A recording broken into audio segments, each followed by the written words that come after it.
Kemarin waktu saya santunan yatim di sekolah itu kita ngundang pengawas. Pengawas ini maksudnya pengawas ini dia yang bimbing para guru. Pengawas Kota Bekasi, pengawas SMP dan SMK.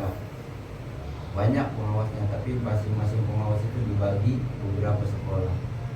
Namanya Dr. Parsono. Ini orang udah S3.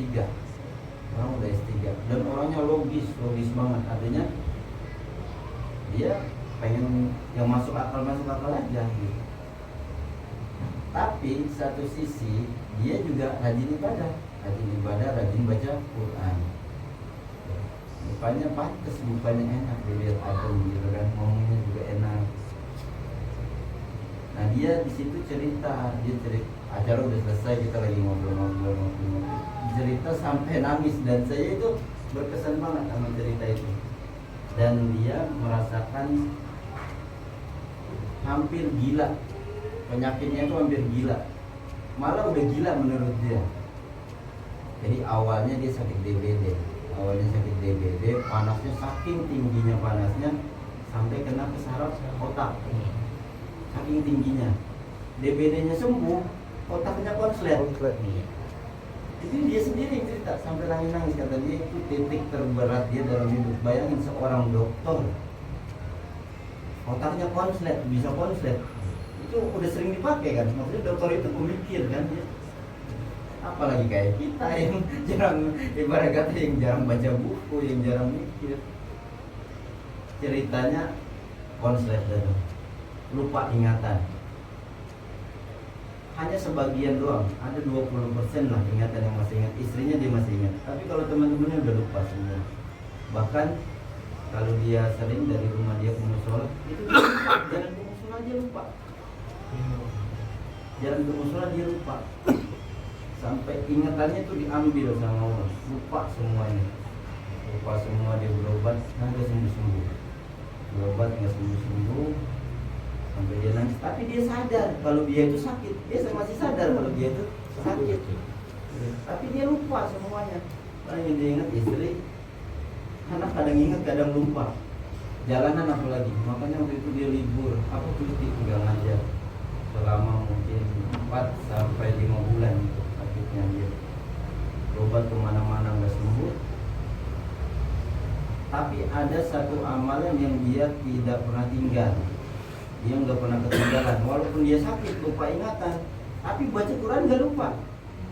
Maksudnya huruf-huruf Al-Quran, baca Quran, alhamdulillah itu baca Quran.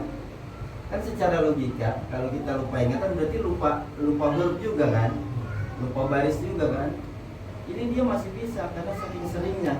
Terutama dia kalau habis maghrib dia baca Quran, sama habis subuh. Kadang habis subuh nggak, habis maghrib. Tapi yang pasti dalam sehari dia baca Quran. Padahal kata dia, saya baca Quran juga nggak ngerti artinya, karena basicnya dia bukan agama, tapi dia bisa baca Quran. Dan dia niat dia baca Quran itu ya buat ibadah aja. Syukur-syukur dia ngerti, kata dia, syukur-syukur. Karena saking seringnya, maka Allah masih nempelin Al-Quran di otak dia, nggak lupa. Masih ingat aja. Pokoknya setiap hari kerjaan dia baca Quran, sholat juga nggak lupa rokaatnya. Udah kerja nggak bisa kerja gitu kan. Di rumah setiap hari begitu berobat nggak sembuh. Badan normal tapi pikirannya konslet. Akhirnya dia pengen sembuh, tetap dia pengen sembuh karena semuanya hilang. Tentang pendidikan, ilmu yang dia punya itu selama ini hilang semua. Yang ada cuma Al-Quran sama sholat doang yang dia ingat. Nah suatu hari ada dia ditunjukin sama orang berobat di sana di Bekasi, di tempat alternatif.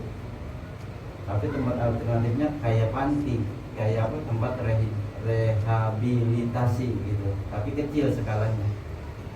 Ya kayak rumah sakit jiwa dah gitu, tapi kecil. Di dalamnya ya begitu, udah banyak orang konslet gitu, termasuk dia.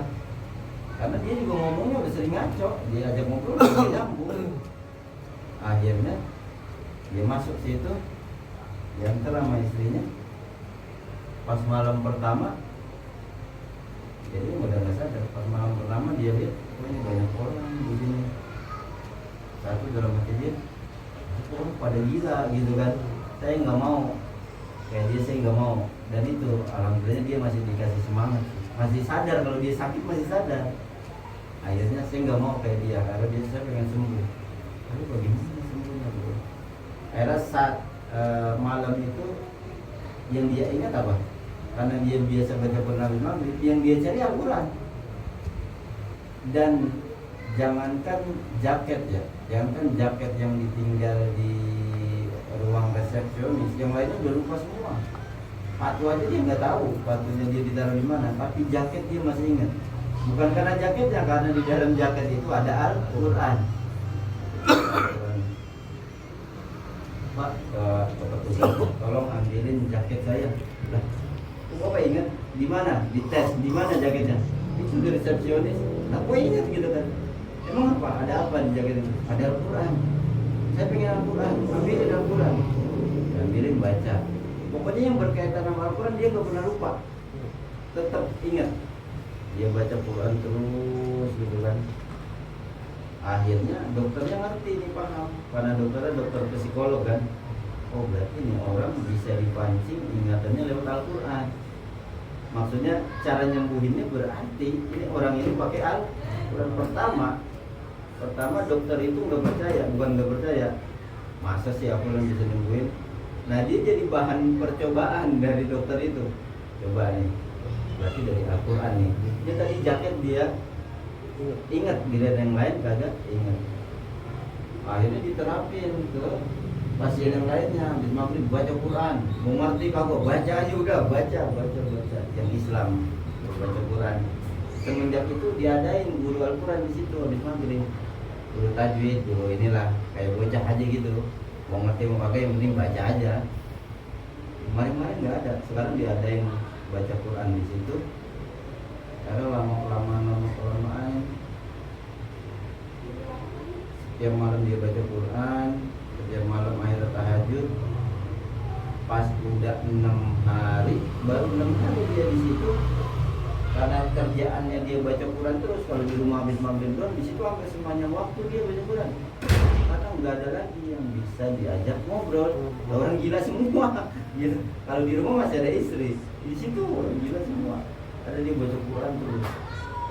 Baca Quran ingatannya alhamdulillah tuh kembali dikit-dikit sampai dia malamnya mimpi.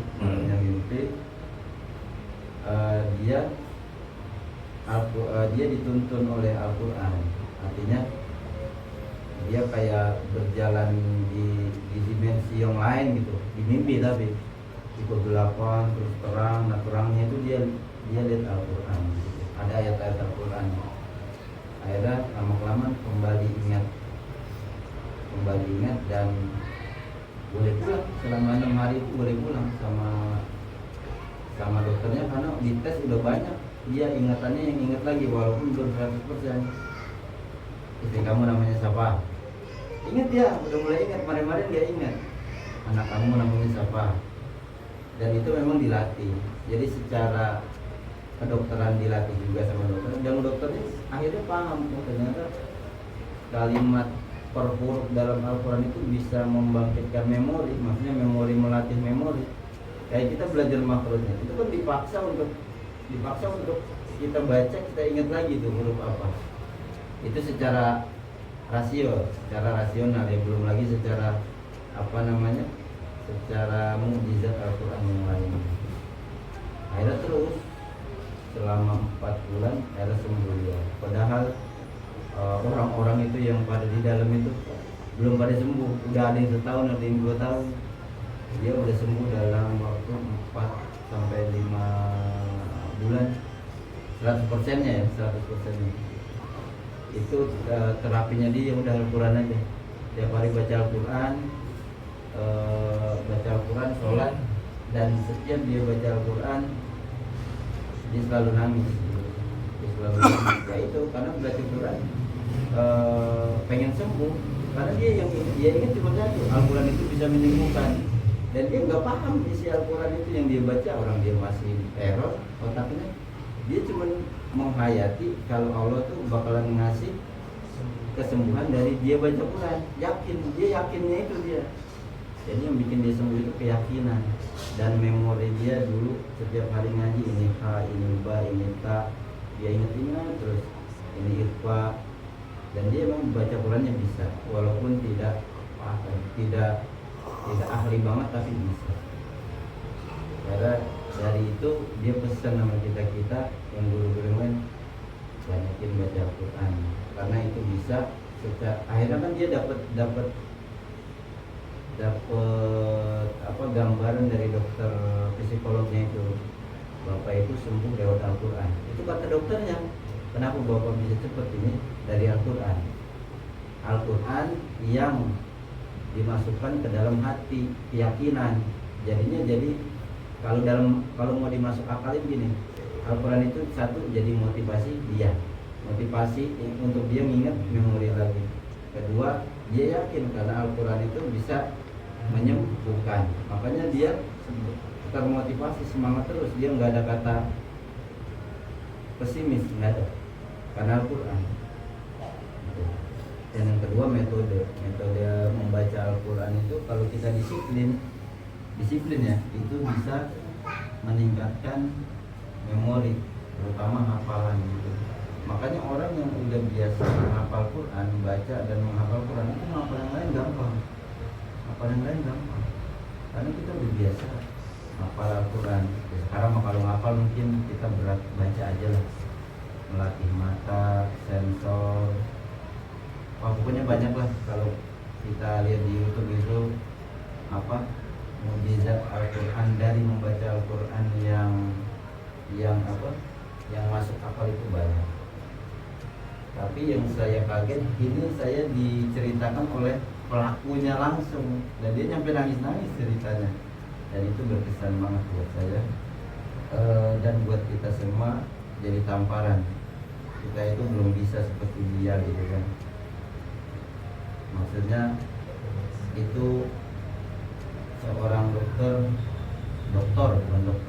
yang sebegitu sibuknya aja dia masih sempat tiap hari baca Al-Quran. Nah, kita yang banyak nganggurnya kadang lupa sama Al-Quran.